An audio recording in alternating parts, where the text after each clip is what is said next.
నల్గొండ జిల్లా చిట్యాల మండలం చిన్నకాపర్తి గ్రామంలో మద్యం మత్తులో ఇంటి మీదకి వెళ్లి ముగ్గురు వ్యక్తులపై దాడి. గాయపరిచిన వారు రుద్రవరపు భిక్షం, సాయి, మహేష్ ప్రాథమిక సమాచారం. గతంలో కూడా వీరిపై పలు ఆరోపణలు ఉన్నట్లు సమాచారం. గాయపడ్డ వారిలో బొమ్మగోని నరసింహ, బొమ్మని పరమేష్, మెట్టు వంశీగా గుర్తింపు. గాయపడ్డవారు వైద్యం నిమిత్తం ఆసుపత్రికి తరలింపు. మద్యం మత్తులో దాడి చేసిన వారిని కఠినంగా శిక్షించాలని గ్రామస్తుల డిమాండ్.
నల్గొండ జిల్లా చిట్యాల మండలం చిన్నకాపర్తి గ్రామంలో మద్యం మత్తులో ఇంటి మీదకి వెళ్లి ముగ్గురు వ్యక్తులపై దాడి.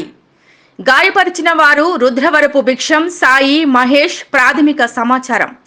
గతంలో కూడా వీరిపై పలు ఆరోపణలు ఉన్నట్లు సమాచారం. గాయపడ్డ వారిలో బొమ్మగోని నరసింహ, బొమ్మని పరమేష్, మెట్టు వంశీగా గుర్తింపు. గాయపడ్డవారు వైద్యం నిమిత్తం ఆసుపత్రికి తరలింపు. మద్యం మత్తులో దాడి చేసిన వారిని కఠినంగా శిక్షించాలని గ్రామస్తుల డిమాండ్.